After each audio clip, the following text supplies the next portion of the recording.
I'll make do. Okay, let's get started. Time's up. It is my pleasure to introduce Dr. Osgood as the video lecture speaker today. First, I would like to thank for Dr. Frost and his committee members for making this event possible, and all the staff members who work behind the scene. Dr. Osgood is a noted professor at Department of Sociology and Criminology, Penn State University. His academic and practical experiences have extended over 35 years. From Director of Research at Boys Town, University of Nebraska at Lincoln, to Penn State University, just name a few. He has published 35 refereed journal articles, 35, since 2010. Almost 6 articles a year.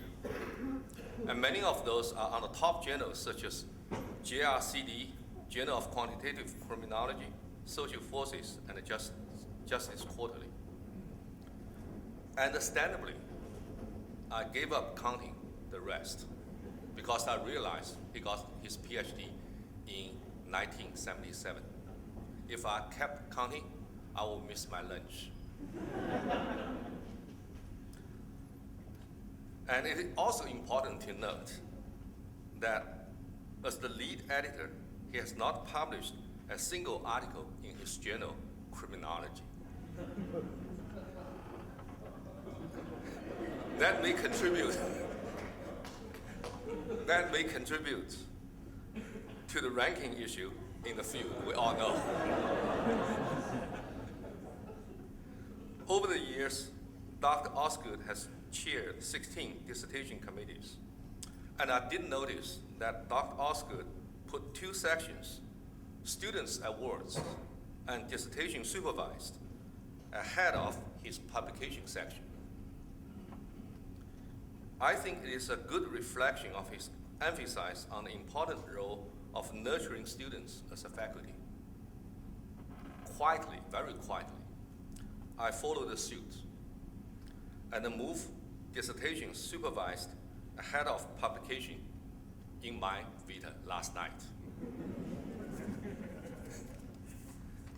So I believe that Dr. Osgood is one of the most recognized Beto Chair speakers for a primary reason besides his scholarship.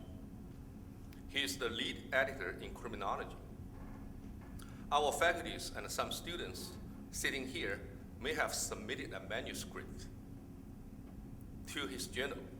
Naturally, we know him in writing because most of us are likely to receive a rejection letter from him.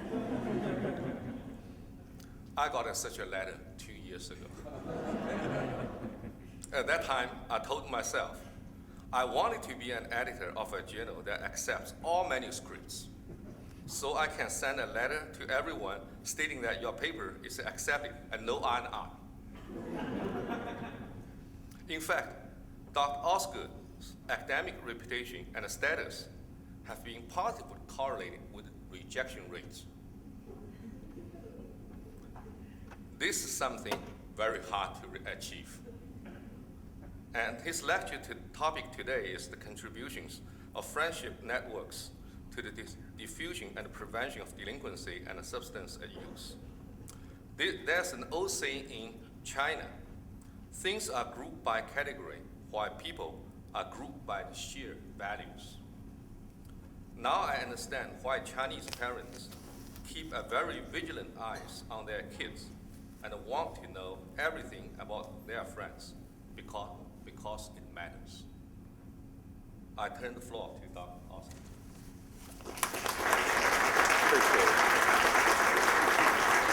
Thanks very much. Thanks for the kind words, Solomon, and amusing ones too. It's a real honor to be here as the Beto speaker today. You've had a lot of terrific folks as a part of this series, and it's kind of humbling to find myself on that list. And I have never had the privilege of visiting Sam Houston before, and I certainly know lots of people here and know of lots of people here, and it's a real treat to be on this campus. This is one of the most important programs in our field.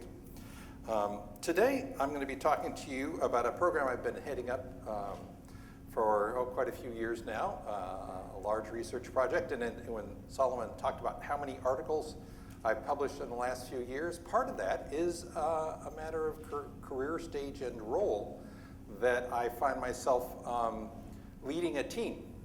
And of those 6 articles a year, probably 5 of them I'm down the authorship list a ways, rather than the lead author. And partly I want to point that out because there's so much number inflation in our field, and partly because it's a really kind of interesting place to be career-wise, that it's less about establishing, writing articles is less about establishing my own reputation and more about helping a group make great things out of an opportunity that we have and helping lots of people's careers along the way. So that's a little bit of context. All right, I'll be talking today about what we call the Prosper Peers Project and work that's been coming out of that.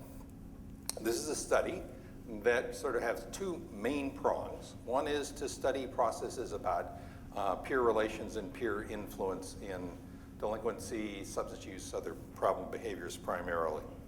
And that's sort of been the kind of topics I've been interested in through my whole career as a criminologist. The second part of it is more practical aspect of implications of this for of our research about how friendship processes relate to prevention programming to prevent those kinds of behaviors. The project is really opportunistic. It's built around a study that was already ongoing called Prosper. And I want to give lots of credit to that, and it's kind of just important background to what we're up to.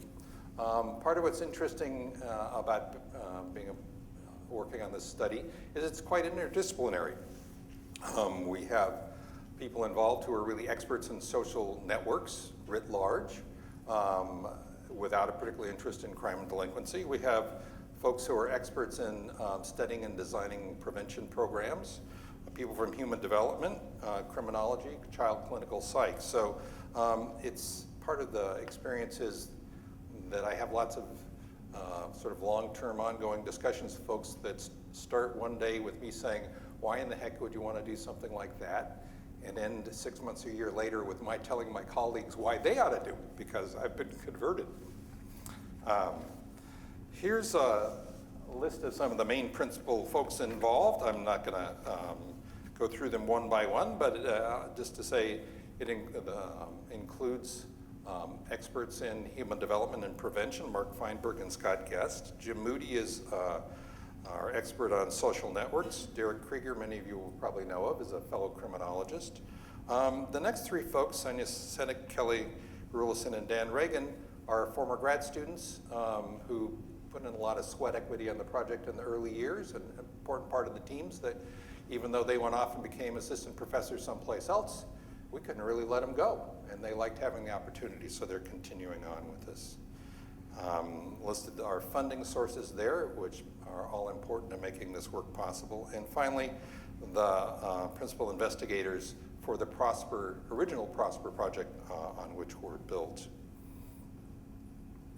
The context of our work is that just why would you study friendship networks and peer influence? And could go on and on about that, but I'll say just really quickly, partly the topic is so central in theories of crime and in social psychological theories of interpersonal relations and influence in general.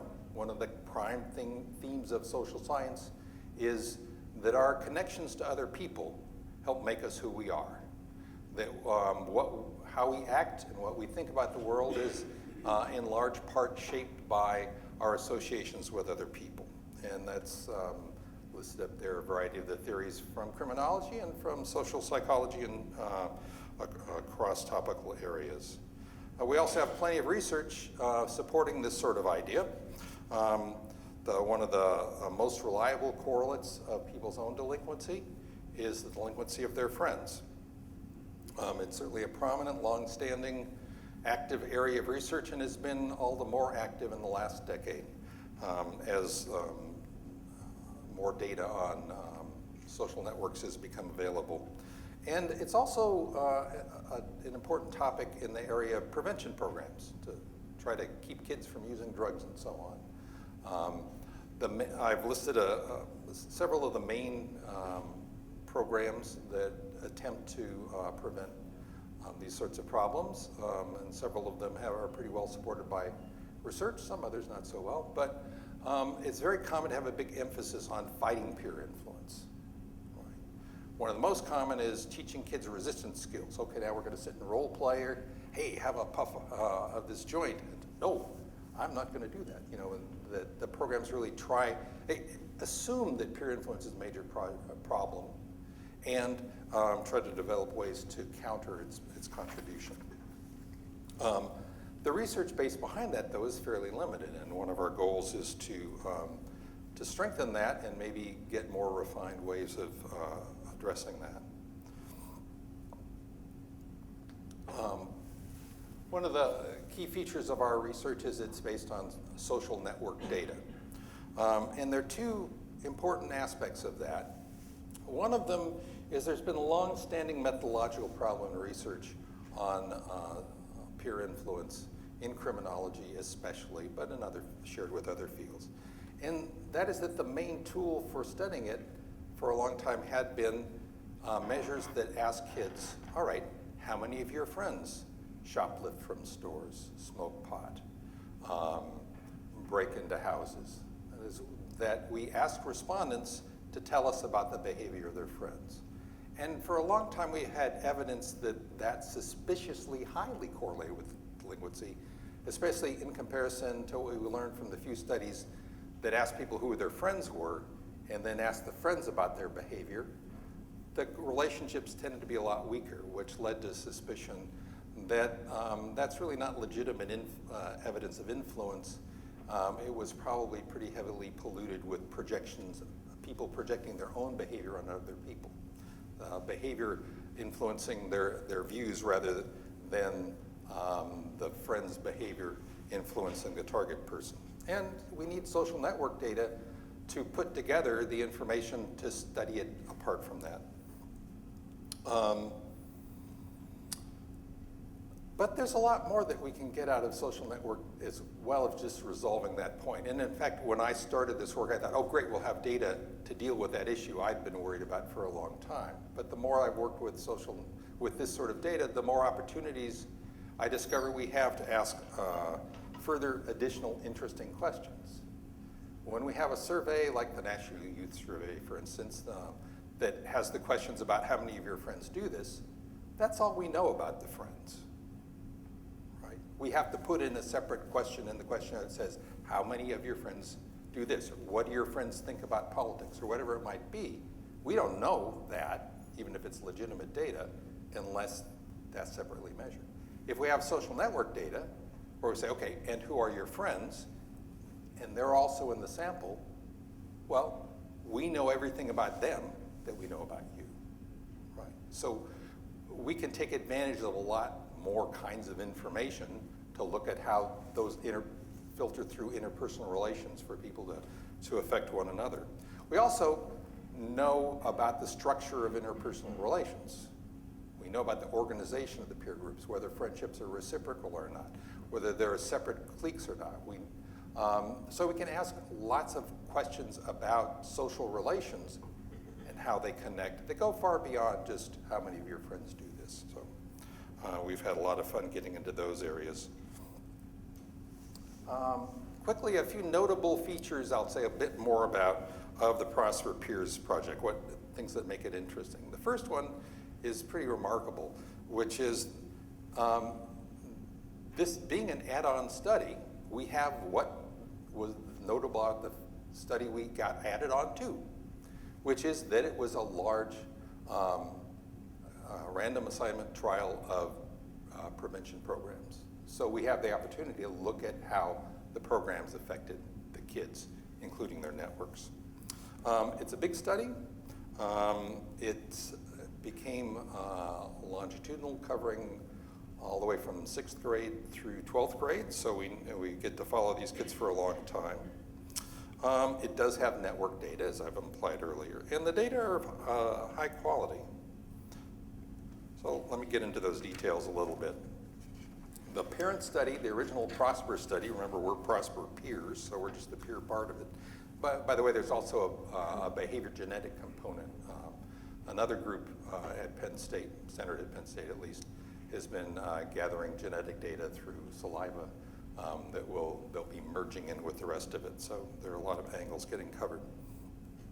The nature of that study was to test at scale, that is delivering in many communities at once over a long time, some prevention programs to deal with a problem that people in that area feel, which is that they have lots of evidence of the success of various programs at small scale when delivered under the direct observation of the experts who developed them.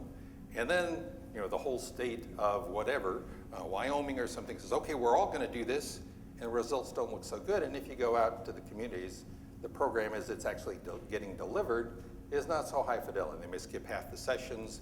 The teachers or health specialists or whatever who are giving the lessons or making it up as they go. It strikes them as interesting rather than following the curriculum and so on. So it was really about an effort to take proven programs to scale and do it well, which is a big advantage because so many programs, in fact, don't work all that well. It's a frustrating thing about program evaluation. So it's a really nice opportunity.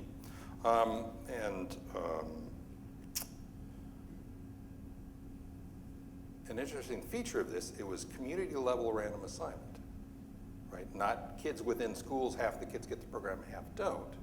But there were, the sample's a set of 28 small communities, and half of them got the programs and half didn't.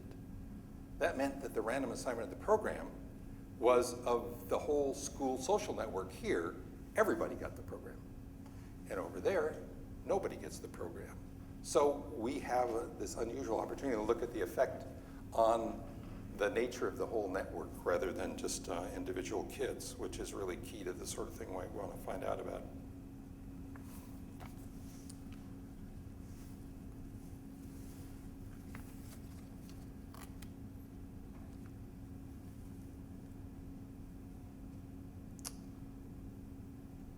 We have 8 waves of data for the whole study. I will primarily be talking about the first 5, which go through the 9th grade. We've just finished coding the data for the other 3, so we don't really have the results to report yet, though that's mainly what we're working on right at the moment. And our sample is about 10 or 11,000 kids per wave. We cover each year from the 6th grade through the 12th grade. Twice in the 6th grade because there's sort of a pre-test assessment at the beginning of that year.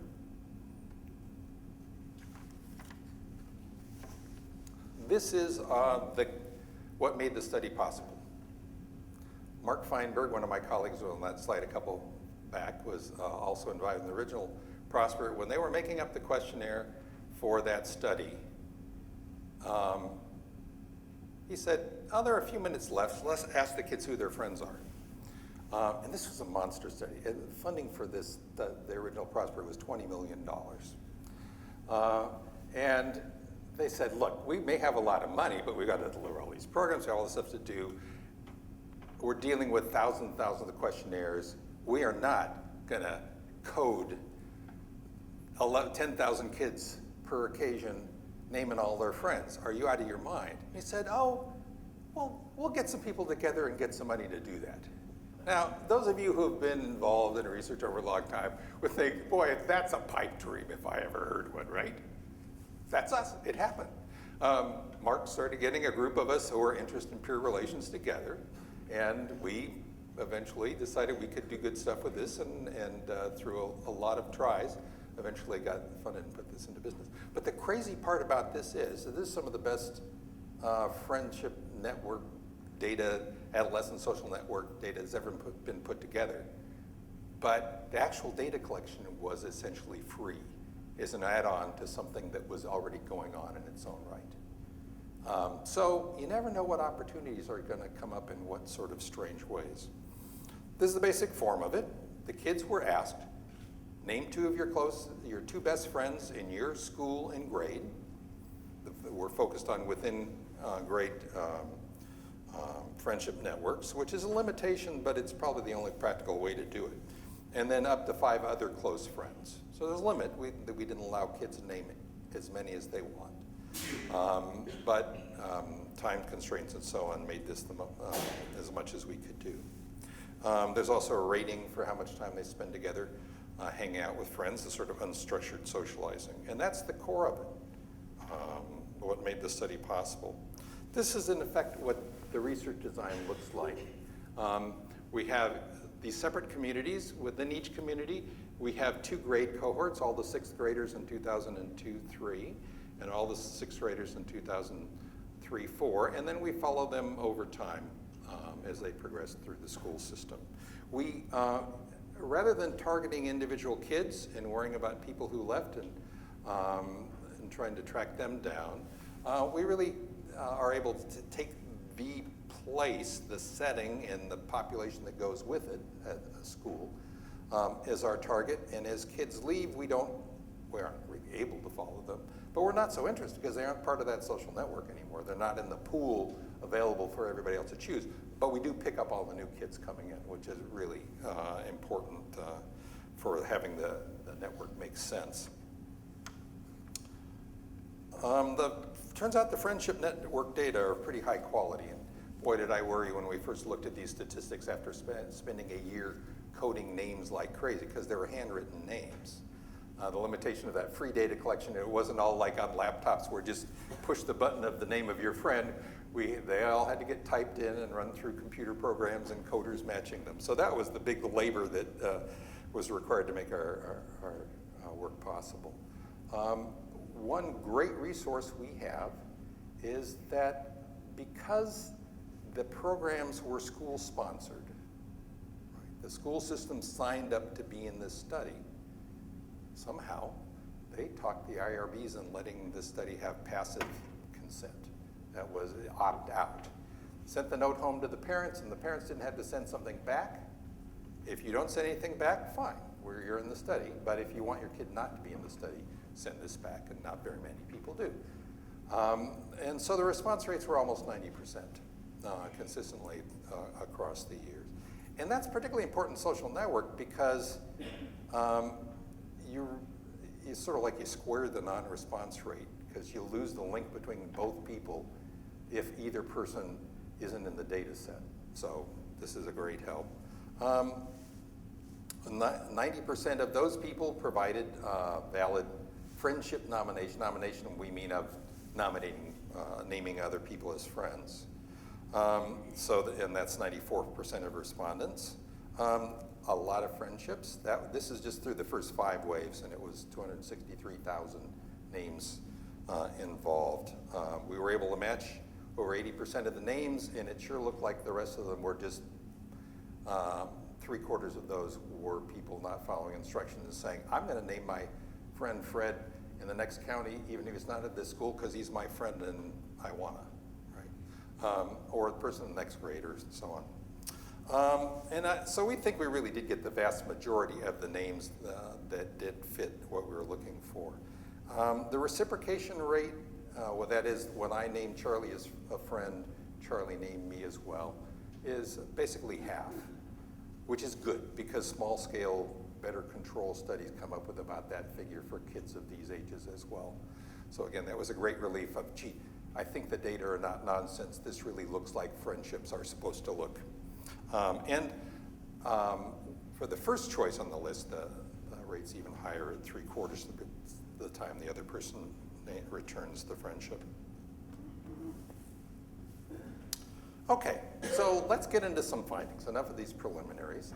First, I'm going to talk about a few lines of our research that are really about friendships and problem behavior delinquency. first, sort of an overview perspective on what does delinquency look like in kids' friendship networks? Right? How much are they sort of organized and about delinquency? And then I want to get into the sort of standard problem of selection and influence. That's at the heart of studying peer influence. And finally, I will talk a little about a good example of the different sort of stuff you can do when you have social network data, which is to look at kids as connectors to other adults through your friends' parents, which we know about sort of indirectly, but I think it still adds a lot. Okay, so why would you look at similarity between friends? This is kind of a key piece of descriptive information to want to know about a social network, right? If you're interested in delinquency, what role does it play? How much are friendships structured around delinquency? And a similarity can come from a variety of forms, and this isn't going to yet separate any of those. There are lots of reasons you can end up being similar to your friends. You could have chosen them for that reason. It could be that's like a good example is, say, skill at math is probably among high school students a pretty strong correlate of friendships. And it doesn't mean that they really care that much about each other's math ability, but you have friends in your own classes. And the kids who are in the high math track are more likely to be friends, and the kids in the low math track. So it can be about opportunities and exposure factors like that as well. So let's take a look at how this works out for delinquency. This chart is a graph of the level of correlation at a dyad level, that is pairs of friends. When A names B as a friend, take the correlation across those friendship pairs of their own on various attributes. Here it's delinquency and substance use measures. And we can see that those are wildly significant numbers because we have those thousands of pairs of friends, right? And so those are decidedly significant, but they're not overwhelmingly strong, right? The delinquency number is fairly consistent from about 0.12 to 0.18, going up a little bit over time. Substance use correlations go up a lot, and there's a really obvious reason for that when you get familiar with these data, is because nobody's doing this stuff in the fall of 6th grade. You can't really organize your friendship network around who else smokes pot when you're the only kid in the school who smokes pot, right? Even if you pick the one other kid as your friend, most friendships are not about that. But over time, those rates go up, they become more prominent, okay? So we see those as genuine correlates, but it doesn't look like it's the most prominent thing. And let's look at a network picture. You have to have some network pictures if you're going to do social network work. That's half the point, you get good pictures. And the red dots there are the kids who are in the top, about 25% on the delinquency scale. The blue dots are everybody else. And those lines, you can't really tell the difference between the coding for reciprocal friendships or not, but that's not too important. There's a line between two people if one named the other as a friend. And so, in the way the algorithms work on this, it sort of pulls the network into the dots into the places that put most people the closest possible to the other people they named. And so when people are really far apart, they don't have friends in common. We even have things in common, okay? And what we see here is the red dots, they're kind of concentrated on the right part. There are a fair number of lines between the red dots, but that isn't like they get pulled into one little tight cluster, right? It's not the strongest organizing sort of thing. They tend to be sort of similar places in the network, but it's not dominant by any stretch. And we see some like the one in the bottom of the left part, there's one red dot all by itself. Now guess what really does organize the structure of this network. This is a bunch of 7th graders, a school with about 112 kids. This is rhetorical, I just want you to think for a second. This is the same set of dots in pink for the girls and blue for the boys. That's what organizes the network. The girls are all on the left, the boys are all on the right. And it's not that there are no friendships between boys and girls. There's that kind of handful of lines up and down through the separating in the middle, but boy, there sure are not very many. And remember where all those red dots were in the last one? On the right. So a whole lot of the extra linkage between delinquent kids is just the fact they're all boys, right? There was that one lonely girl on the left side, right? So a little perspective. Now, if we go back to elementary school, there probably won't even be one line across the middle. There are virtually no friendships across gender, and that's just kind of slowly fading away over the years that we follow the kids. So we see that basically delinquency is and substance use are tied to the patterns of friendship, but they are not like the big organizing factor or anything close to it. This is the same kind as the earlier figure, but for some demographic background factors and totally rescaled so we can fit in how darn high the correlation is for gender. There's sort of nothing else like that.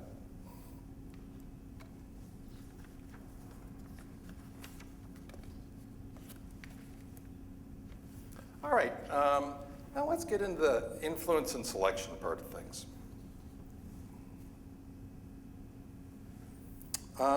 And title this part, Why Do the Popular Kids Drink? Okay.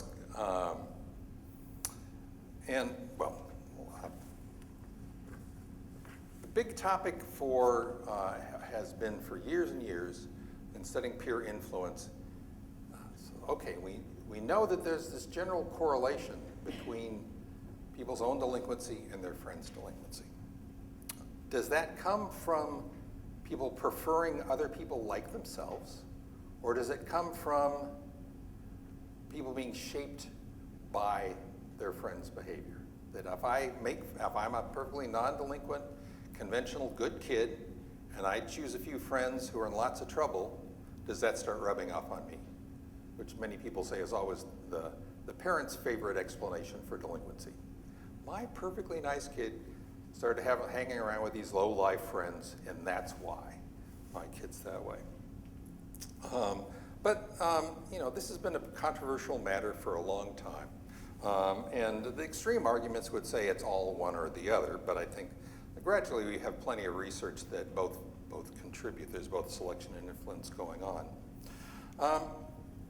From looking at this from a social network perspective, I think we've started to see the importance of recognizing that it matters what the balance of the two is. Okay? So what if there's both influence and selection going on? Okay? That's going to be particularly important for not just for whatever, if there is a preference for friends who are like yourself, then delinquent kids will tend to pick other delinquent kids who are going to help maintain their own level of delinquency. It's also going to more greatly differentiate the whole population for the level of delinquency they're exposed to. That is, if there's a preference of conventional well-behaved kids for other conventional well-behaved kids, they're not going to be exposed to delinquency. They'll stay off in their own corner, and the whole network will become more segregated and separated on this dimension. It sort of takes the combination of both to maintain that sort of system. And now a converse of that is a pretty strange situation. Let's say that there's plenty of influence. Other people having friends who are delinquent is going to make you delinquent. Having friends who are not delinquent is going to reduce your own delinquency and keep you away from it. And combine that with the choices being random. What's going to happen? What that's going to produce is a system where everybody kind of gravitates toward middling, low, mean level on the dimension of delinquency, or whatever dimension we're talking about. Right? And nobody's going to be terrifically delinquent, and nobody's going to be a saint.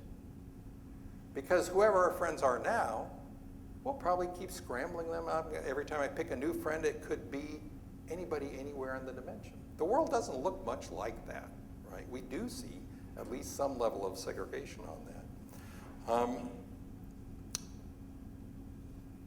So this is partly a matter of how much spread of deviance there's going to be. Another important part of this is that kind of influence toward being similar to your friends is not going to produce sort of widespread trouble. If we're only moving toward being like other people, we're not going to get any big increase in delinquency or substance use or whatever. And one thing very notable about the age we're studying is this is when kids start using drugs. Delinquency is already going pretty well. It probably gets to more serious forms as we go through this. But there's virtually no substance use. You know, the rates for even drinking and smoking are in single-digit percentages in the fall of 6th grade. And by the 9th grade, 30% of the kids are saying they had a drink in the past month.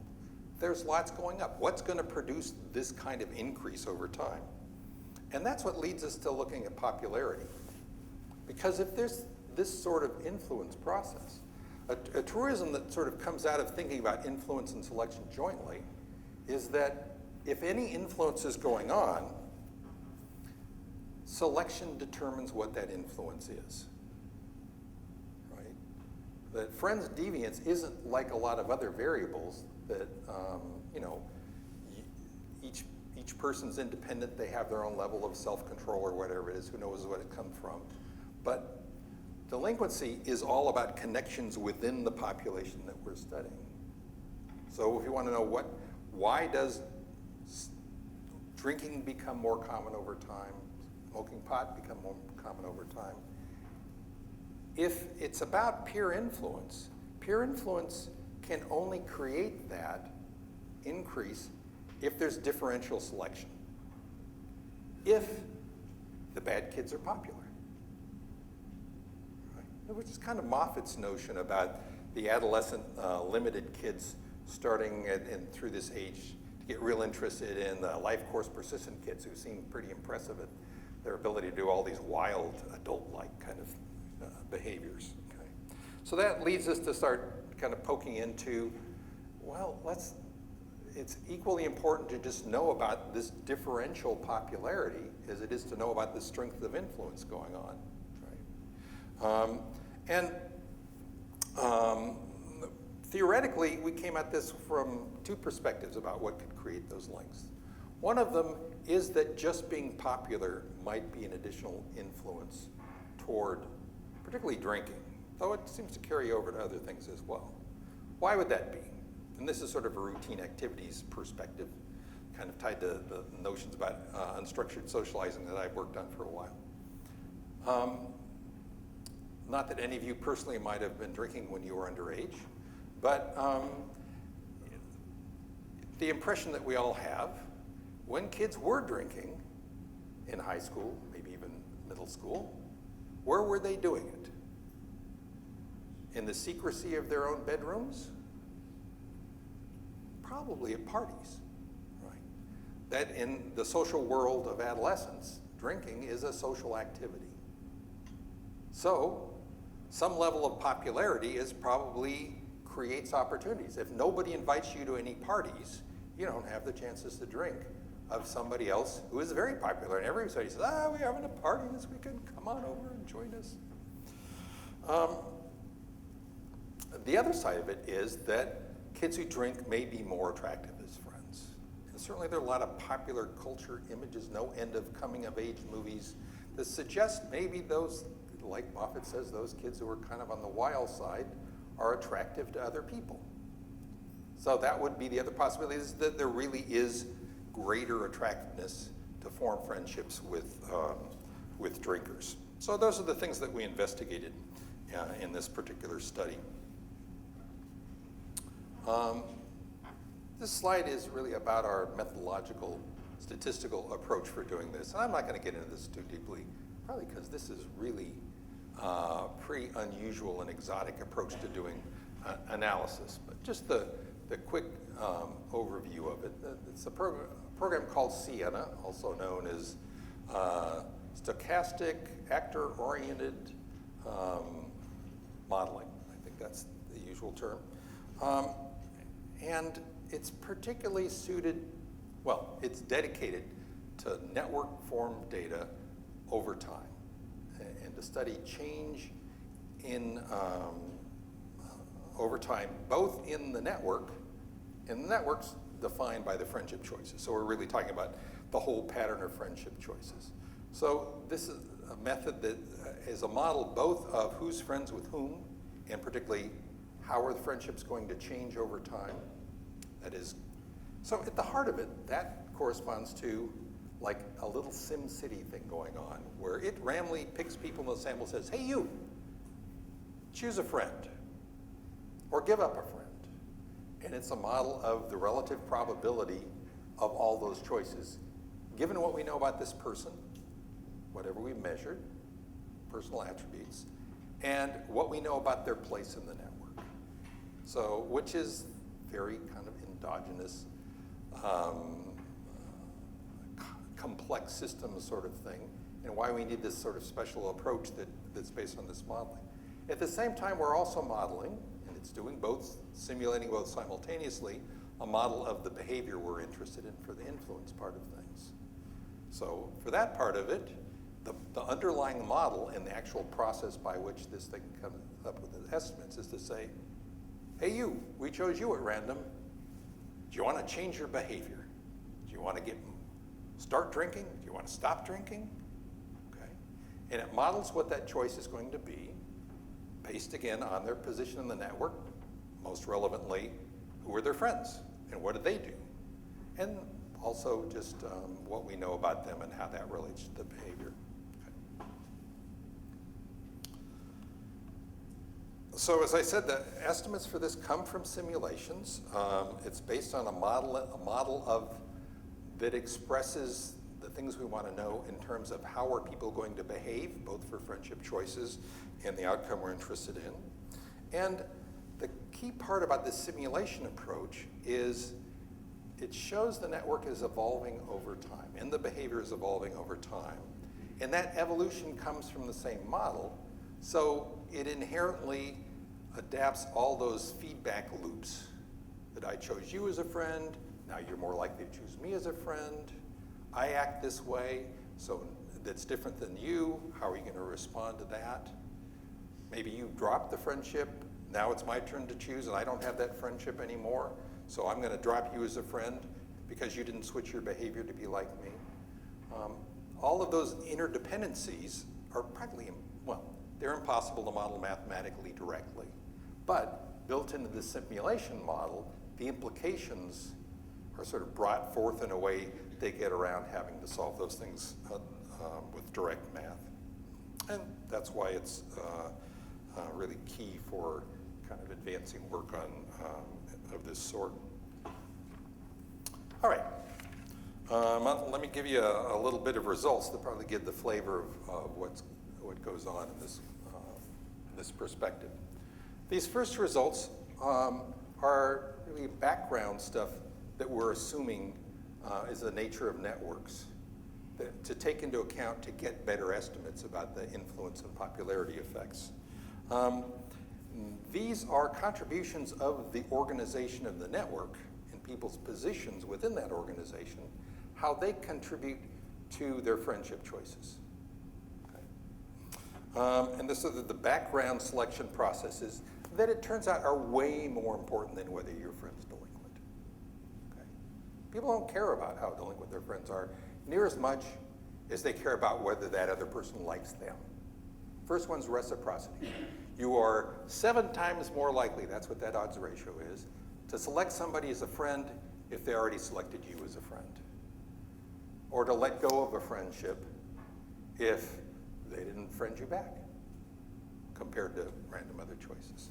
And transitive triplets are kind of elaborating that to a triad of people. If I like Joe as a friend and Joe likes Mary as a friend, I'm more likely to pick Mary as well. Okay? And you know, given if 4 of my friends like Mary, then that counts 4 times over. You know, so that there are some friendships, you know, if a person chose me as a friend and lots of my friends like that person's extremely likely for me to pick, whether they're similar to me on various dimensions or not. So we like this approach for being able to take that stuff into account.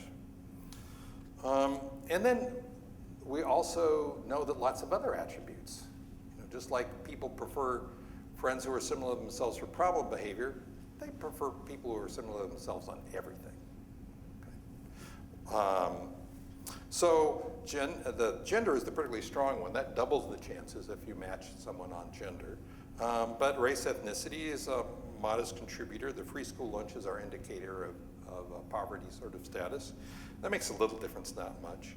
And the composite risk measure takes advantage of a bunch of our measures that predict substance use together, like school grades and relations with parents.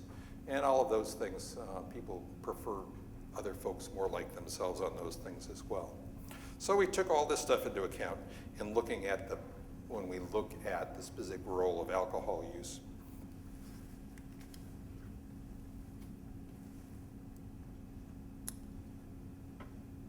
These are the results that actually then get into the alcohol use. And we find that indeed alcohol does make a difference to people's choices. So the popularity effect is called an alter effect. So we have ego and alter involved. Ego is the ones who are making the choice. Alter is the person they might choose as a friend. And the alter effect is basically, regardless of what the ego's status is, their own drinking, whether they drink or not, do people in general prefer other folks who drink? And it turns out that to at least a modest degree, they do. Okay. It's like 8% per level on a 3-level scale. And so it would be that squared times for someone at the high end of the scale versus someone who doesn't drink at all. That's a fairly small number. But if it's applying over every friendship choice in the school of a couple hundred kids, it's a fair boost in the number of friendships received by the drinkers versus the non-drinkers. Overlaid on that is also a preference for similarity, which is stronger. In general, people prefer friends who are similar to themselves on everything. And this includes alcohol.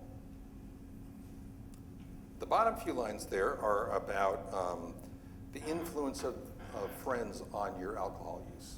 Okay. This is the standard peer influence sort of thing.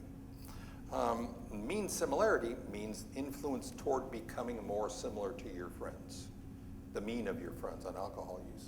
And we get a pretty big number there, though the scaling of it isn't that straightforward to interpret. It is a pretty strong level of influence toward drinking if your friends drink, to changing your behavior so that you match up with your friends. And the last line is that the more friends you have, and this is specifically in the sense of other people choosing you. It's hard to fit that in the label. Of course, we have how many people you pick, but this is really, and this is the sort of thing you can only get from the network data. I can't ask you, well, I can ask you how many people pick you as a friend, but I probably don't trust that near as much as asking a whole lot of other people and seeing if they do, right? So the more other people pick you as a friend, for each friend, there's a 6% increase in the chance of your drinking. If a lot of people pick you as a friend, that gets to be, like a 50% greater chance for somebody who has 8 friends versus somebody no one names as a friend. Which really goes with what we're expecting about alcohol being a pretty closely tied to the social settings and being in social relations with other folks. We have very similar results, and just put it aside to sort of make this point. We had a full paper on that for the alcohol use, but we have more recently have a brief piece that looked to say, okay, how general are these findings when we look at delinquency and smoking as well? And they hold up quite well, including the preference for deviant friends over non-deviant friends as a general thing. It's not as strong as for alcohol use, which kind of makes sense given how prominent drinking is in the social lives of adolescents. Again, the network structure stuff is, where the pattern of friendships among your group of people has more to do with friendship choices than anything else. That's always the case. And the final line there is an interesting point I hadn't mentioned yet, that part of we have a separate analysis for each network, and then really it's a meta-analysis that puts them all together into the joint findings. And we have 27 communities that we have data from, and 2 cohorts, each of them, that are, all the choices are within your cohort of 6th graders or 7th graders or whatever. So we have lots of replications of these findings, which gives us a chance to figure out, is this all idiosyncratic? That is, in this group of 200 kids are going all the way through the school system together. Alcohol is the coolest thing in the world. In that group, no, it's really, they're all against it and things look totally different. And then we find that these processes are really consistent, that there's virtually no variation across the networks other than what you'd expect by noise.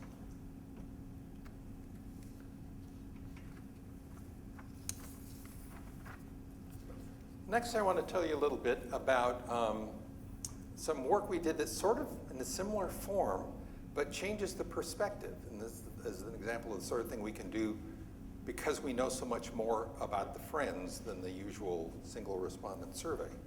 And this is looking at the friends, and their relationships with their parents is something that impinges on a target adolescent. So the perspective we come at this from is that, okay, most research on peers and delinquency is only about influence from your friends of the sort we just looked at, right? If a lot of your friends do this, are you more or less likely to do it too? But there are all sorts of ways that you might get influenced because you have these friends, right? They're an important part of your world, and there's lots more to know about them than just that one behavior. And we have lots of research on adult influence on kids, primarily about their own parents' influences on them. And of course, that makes sense. Parents are the most important people in our lives at that age, but they're not the only adults who might matter. And in fact, theories of communities in crime, when they're addressing this age group, typically put a big emphasis on the role of other adults as influences. That is, do adults in this neighborhood generally say that, yeah, if there are a bunch of kids hanging around the street corner looking like they're up to no good, would you tell them to knock it off or tell their parents or things like that? That's part of that perspective. And we felt like the data we had let us get at a particularly interesting intersection at the middle of that range. That is that, kids have friends, and their parents are important in their lives, just like my parents are important in my life. Does it matter what your friends' relations with their parents are like? Because they're probably adults that you have the most contact with other than with your own parents. So there's an angle on this that's been important in the communities of crime work. I think it comes from Coleman originally, called intergenerational closure. And it centers on a question in the form of asking a parent, do you know your child's friends' parents? And the notion is that my child will sometimes be hanging around with those friends. And if they get up to no good, do things that I wouldn't like, would that friend's parents let me know so that I can be more effective in my parenting? Or maybe have to shape up my parenting because I thought it was just fine if a kid talked like that, and now I find out other parents don't think that's so great. What's interesting about that in comparison to the data we have and the questions we can ask is it's all about the friendships by way of the friend's parents influencing my parent, right? Which is certainly a possibility and an interesting one. But what if the other parents have an influence on my behavior that doesn't have anything to do with my parents, right? Particularly important in cases where parents are relatively ineffective or indifferent about influencing their kids. Oops, I forgot to change that one, sorry. So there are a few reasons this might happen. The first thing is the intergenerational closure I mentioned. One possibility is that this could happen just by peer influence. That is, those parents, my friends' parents are good at raising them, so they're well behaved, and them being well behaved affects my behavior. So it's just like a source of input to the processes we were just talking about. A second possibility is it could be if my friends' parents are effective at monitoring their behavior and really keep track of what they do, that may have effect on my daily activities in ways that are going to change my behavior. Okay. So here's the sort of example we have in mind. I have this new friend, Charlie, who I think is really cool and I'd like to hang out with. And I say, Charlie, let's go hang out at the mall Friday night. That'll be a lot of fun. And Charlie says, my folks won't let me do that. Why don't you come over, we'll play video games or watch a movie or whatever. And I want to be with Charlie, so I say, okay, that sounds good. So Charlie's parents' standards for what he can do affect me because I want to be with Charlie, right? And I don't really care that much about going to the mall or whatever. I'm not going to drop Charlie just because he doesn't want to go to the mall. It's not that much fun, okay? So in a case like that, even if I don't talk to his parents or barely talk to them, it could make a difference for what I do because of that parent's style of parenting. There are other possibilities that would have more directly to do with the actions of the parents. I might go there and find that the kind of sassy back talk I give to my parents just doesn't fly, right? And I might see the kind of interactions that are going on. Or it could be the other, and get influence of like, I guess I shouldn't really act like that. Or maybe at my house, I do talk back to my parents, the sort of thing Gerald Patterson talked about, of kids negatively reinforcing their parents into letting them get away with stuff because it's so painful to put up with your kid driving you crazy like that. Not that that's ever happened to any of us, right? That maybe for Charlie's parents, unfortunately, Charlie comes to my house and sees that going on and thinks, I'm gonna try that on my folks. And then I lead him down the path to destruction. And it could be things like those parents are just really warm and friendly to their children, and I get some of that, and that helps me deal with life better, and that influences my behavior. So there are a variety of ways we think that maybe having friends with different kind of parental relations could influence target kids' behavior as well. In the particular paper that I'm talking about here, delinquency was the outcome we studied. Oh, by the way, Dan Reagan's the first author of this one. And we did the same kind of Siena analysis, and we added, basically added our friends' reports about parenting from they receive as an influence in both selecting friends and to the delinquency of the target kids. And this had a little information about what all was included in that way of control variables and so on.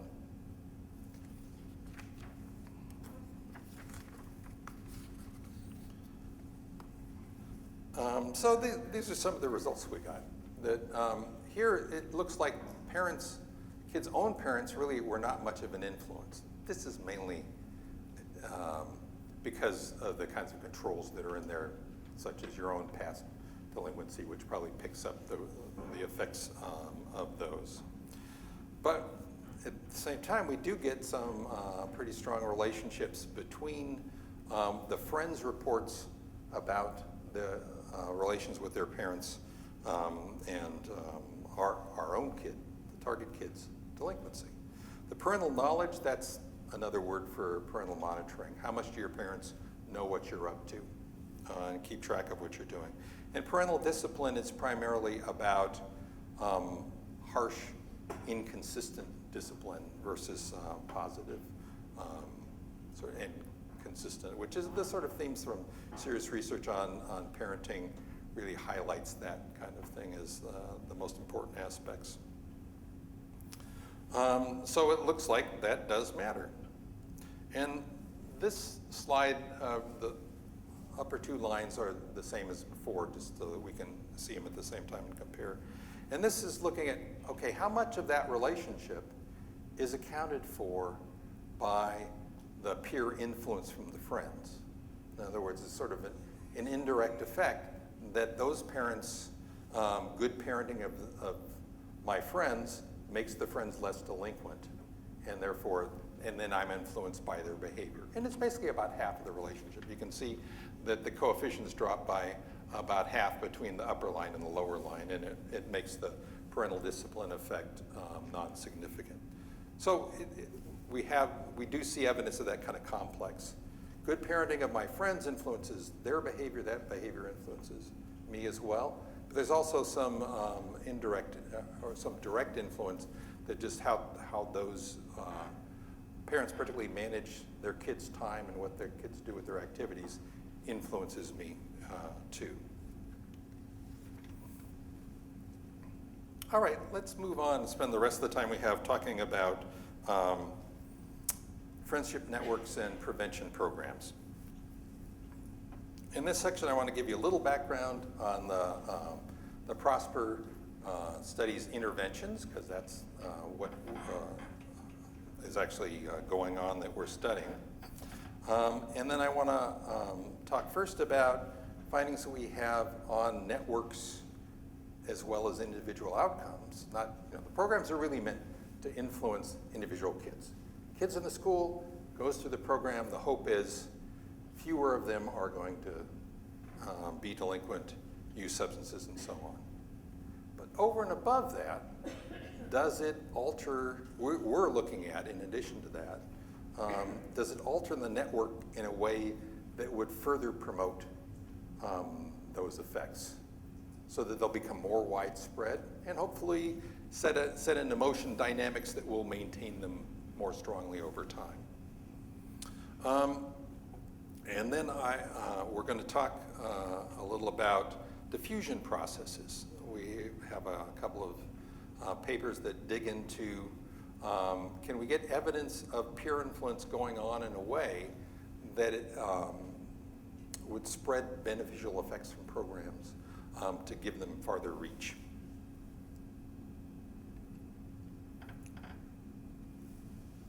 So a little background on the Prosper model. As I said, it was really oriented toward maintaining the effect of programs with good evidence behind them as they were implemented on a large scale. And the approach to doing that was a community school university coalition built around the community extension system of land-grant university, Penn State and Iowa State. The two places behind this are both land-grant universities, and so they built around the child development specialists. If that's not exactly the right name, it's close. Like the same folks who bring everybody 4-H clubs and that sort of thing. To have them involved in being the liaisons between the universities where the program experts were and actual delivery in the communities. So the hope is that and the community, there are like community teams around this that are meant to generate lots of community buy-in so that the programs will also continue in the long term because there'll be a good crew of community leaders who are invested in the programs so that there isn't the all too familiar program of, well, I guess the grant's up, we're not doing that anymore, right? But if these are effective programs, that the community will feel the kind of ownership and interest that they'll keep doing it.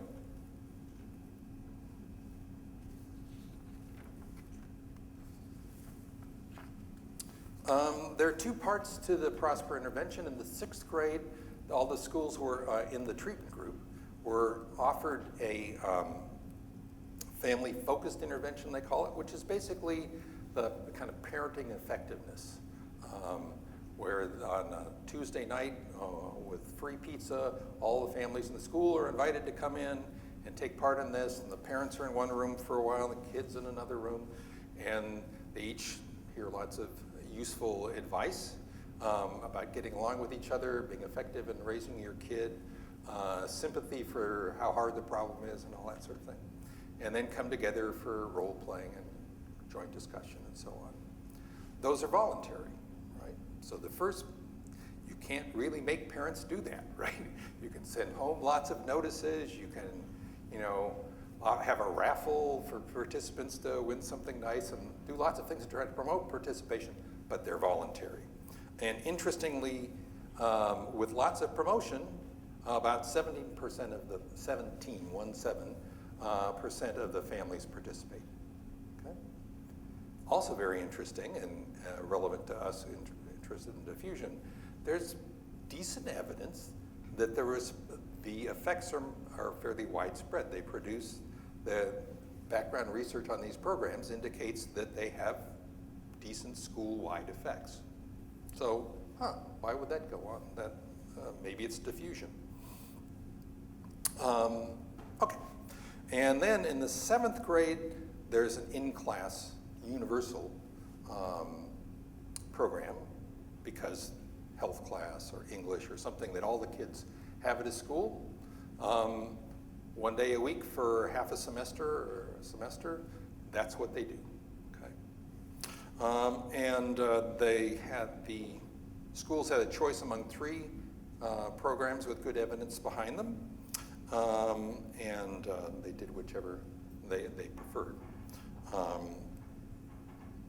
For our interests, all of them, they cover lots of topics, but they included among those topics are refusal skills, that is dealing with negative peer influence, so at least a little bit on choosing good friends, and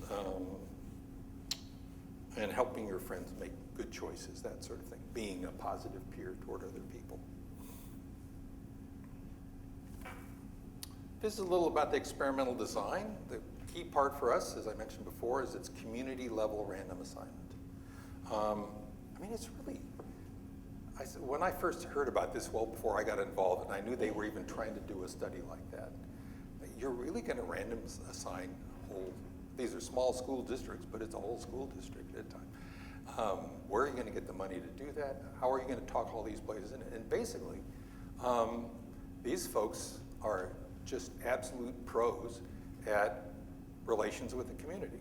I'm the sort of people that's like, if they came to sell you something, you might as well just get your wallet out because they're going to talk you into it. And they have the credibility of many years of, genuine, strong efforts to help schools deal with the problems that they have.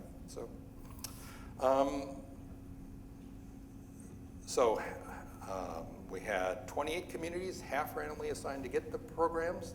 They have to be a control group.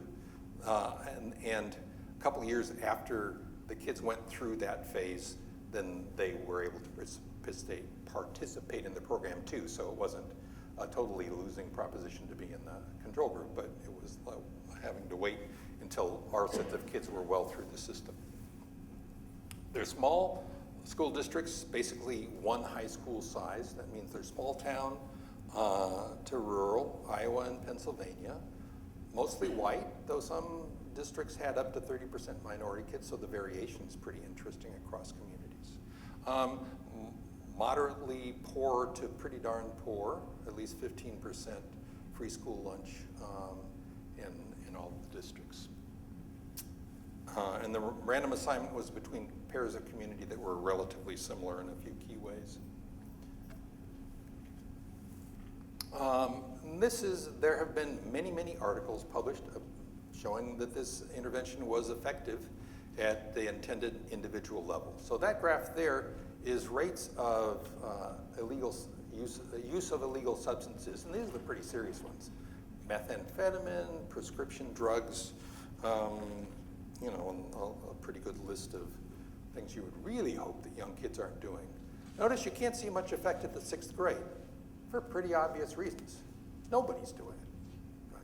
But as the rate of the behavior does pick up over time, there's a pretty notable difference between the two. So it's striking that it's effect on fairly serious outcome, and it's striking that it's happening that many years later. Remember, they only had programs in the 6th and 7th grade, and here we have sizable differences at the 12th grade. And there's a list. I'm not going to go over in detail, but just want to impress you with its magnitude of different substance use outcomes that they have positive results and significant results for. It's also a demonstration that it's nice to have a lot of statistical power. If you have 10,000 kids per wave, the differences don't have to be real huge. And they're not. No prevention program is anything remotely like totally preventing the problem. But it's probably a 20, 30% lower rates of use that they're detecting here. Okay, so about our findings for effects of the intervention on kids' friendship networks. This is kind of an interesting problem, because one thing we want to do is show that this is an effect that's about networks. It's not about individuals. And we're just talking about peer influence. What's the effective variable for peer influence? It's how many of your friends do this. But that's not useful for showing a network impact, because if on average at this school, most kids report that fewer of my friends do this than at this school, that's pretty much the same thing as the individual level outcome. It's that fewer kids do it at this school than do it at that school, right? We could try to publish that, but if our reviewers had any sense, they'd say, wait a minute, you know, you're just going in circles here. So what we wanted to show was that the network as a network changed in a way that would promote influence in the pro-social versus antisocial direction. And so we focused on where are substance using or delinquent kids located in the network versus the kids who don't do those things. And it's really on the same thing I was talking about a little while ago, that kids who have more connections coming to them, that more other people choose as friends, have more influence. And so we would like that the right sort of network structure we would like to have is where the deviant kids are not picked as friends so much, and the pro-social kids are picked more. So we're really looking for a differential pattern across networks, and that's what that little picture is meant to show. So if the red kid with the minus sign is the deviant on the left half, he's in this sort of isolated position. Nobody has picked him or her as a friend. Nobody's getting influenced. Whereas the other one, that red kid is the belle of the ball. Everybody picks him as a friend. He's going to have a lot of influence. So we're looking at that kind of pattern. How do we see this? Well, we basically compute for each network a statistic, a regression coefficient, that is the differential centrality, popularity, of the antisocial kids versus the pro-social kids. Okay. It's like a within school association, so one number per school. And it's, how does deviant behavior as an explanatory variable relate to network position as an outcome? We calculated this. I don't really mean for you to have to read this whole list. The point is that There are way too many ways of defining network centrality. This book by Wasserman and Faust, that is like the Bible of network statistics. And there seems like there are 100 centrality indexes in the thing.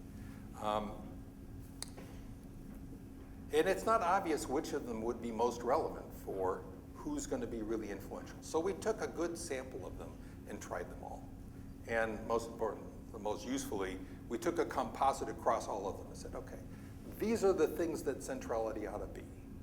And hopefully, if what we are looking for is going on, it will show up in general across them. And then what about what's deviance? Well, again, we know lots of ways of doing that. So we took several measures of substance use, attitudes about substance use, the delinquency measure, and a composite across those. And said, okay, relations between this one set of things that are centrality and that other sort of thing that's delinquency, that's where we should see some action. And fortunately, things came out pretty consistent. This data analysis, I'm not going to get into the details here, but basically the form in which we did this was was like a longitudinal analysis combining all the waves, not as one measure, but as repeated measures. And so we're really looking at pooled estimate over time of are networks changed in the intervention communities versus the control communities, okay? And it's got lots of complicated and multi-level things going on, which is sort of what I like to do. So this was a big part of my role in the project, sorting that out. Here's a graphic that shows the basic pattern that we found, okay? This is in a direction of the association of being antisocial with being more central. So negative numbers are good. Negative numbers mean that the antisocial kids are less central. They aren't very negative. It's pretty close to even balance. The red is the control, and in the pretest in the fall of 6th grade, before anything has happened, they look a little better than the intervention communities, which research design purposes, that's sort of nice. That cuts down the chances that if you get a good effect, it didn't mean anything, right? But then after that, the direction switches, okay? There's that selection of friends is more strongly in the direction of pro-social in the communities that had the intervention than the ones that didn't, okay? And this is our most general version of the analysis. It's the composite version of antisocial with the composite version of centrality. And fortunately, that's the strongest finding, which is what you'd like to see, right? It's not very convincing if out of our 55 analyses, I think it was about that many, 3 of them come out like you'd like. But in fact, about 40 of them come out like you'd like. And it comes out most strongly like you'd like, and the one that you'd figure would be the most reliable, which is the one that's built on the most information. So we actually convinced ourselves that we think we believe this.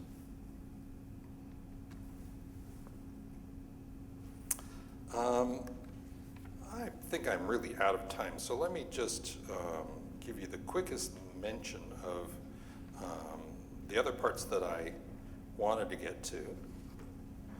Let me see, I'll give you a picture. Another network picture. One of the things, this really kind of came out of Kelly Rulison's dissertation. She's a developmental psychologist now at UNC Greensboro in the public health school.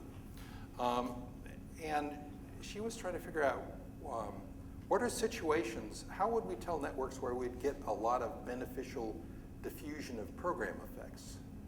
And so she was looking for indices of network patterns that would promote diffusion versus ones where you would not get much.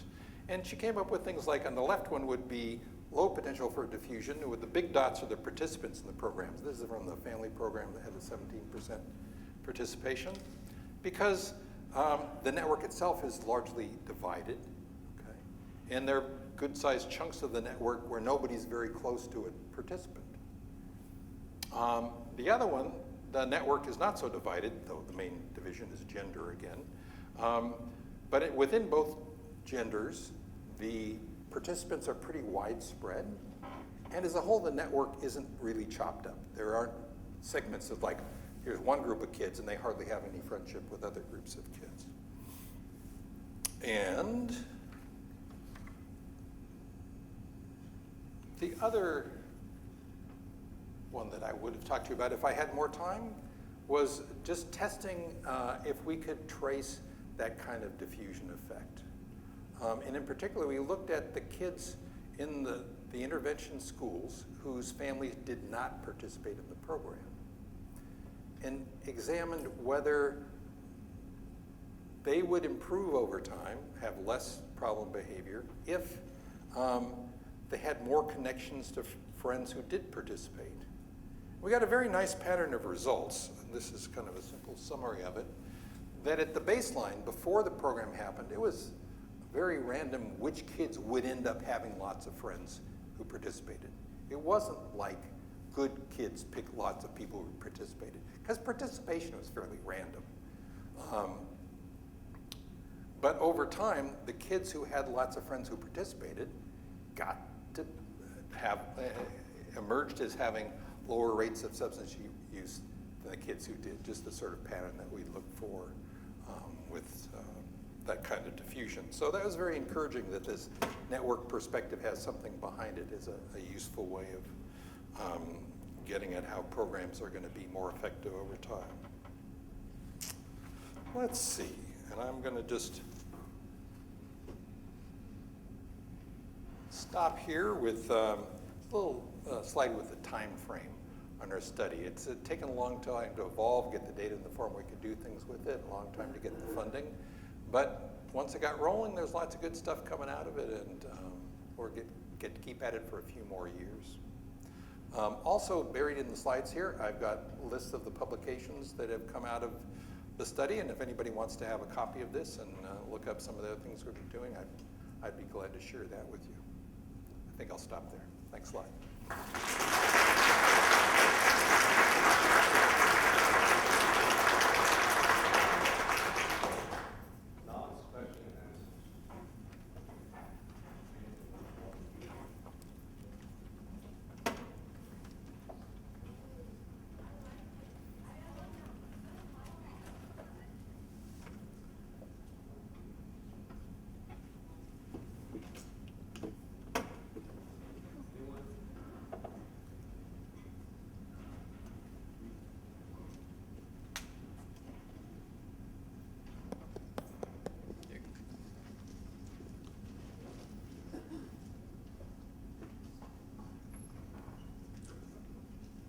I've left you all speechless.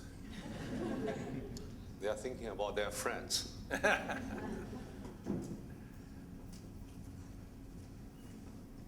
Dr. Osgood, you mentioned the 17% family participation rate. Yeah. And at one point, you sort of casually mentioned that it was almost random. Oh, yeah. Was it not necessarily the 17% you would have chosen if you were trying to impact families? That's an interesting question. There are two ways you could think about who you'd want to pick. One would be who needs it the most, and it's definitely not strictly them, because there's a good range of the level of problems of the kids who participate. Fortunately, it's not just the good kids. It isn't like, everybody's only people whose parents would say, we have to do everything we should do that's good in our lives and go. It's much more of a mix. And I think there's probably more motivation if your kid's a bit of a pain in the neck to want to go to a program like that. So, but there's also some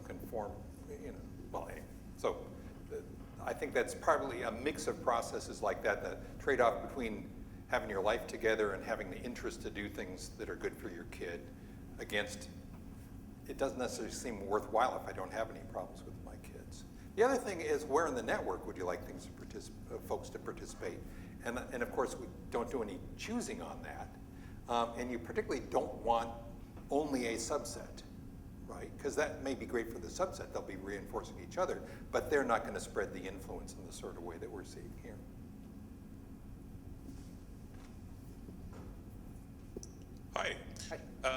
Dr. Osgood, I was really interested in the slide where you showed how this has an effect on reducing the centrality of delinquents to the network.